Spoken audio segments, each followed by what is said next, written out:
Ayusin ko ah. Aray Ako lang ito lang. Ano ba mga halo-halo? Kasi yan baka kulang ng Ricardo. Uy, ang dami nating kalat.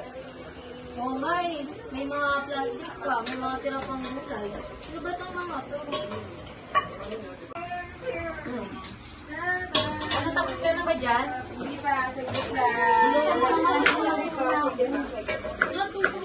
Tingnan nyo. Ako lang yan. Magulo yung basurahan. Dapat yung iwala yan. Uy, yung basurahan daw, oh. Hindi nakaayos. Gumamit tayo ng iba't ibang kulay ng basurahan.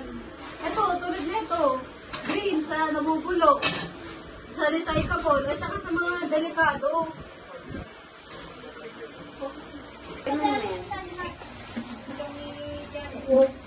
Tres sila?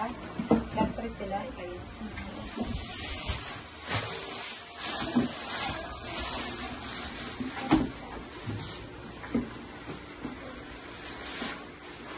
Ano? Malinis na? Nasa tara, ayos natin yung mga kalat. Tara.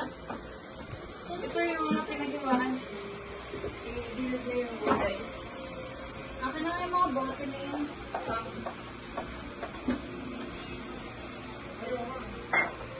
Ito muna yan. Asan yung basahan? Ito yung Hindi na ba basahan. ito? Ito, tinapay. Oh, patabi nga ako.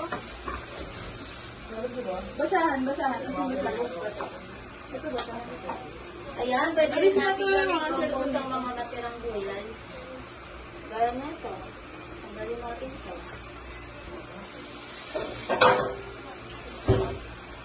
Patayin din yung mga ilaw at stove na hindi na nagagamit para hindi sayang yung kuryente at gas. Okay. Tapos na ba? Malaking tulong ang Eco-Safe Kitchen natin. Kaya tama yan. Yan. Ayan, malinis na. Malinis na. Pwede na natin gawing compost yung mga natirang gulay. Tama. Mas malinis ang ecosystem. Tama! Maganda ang may malinis na kusina. Safe at tipid. Mabuhay!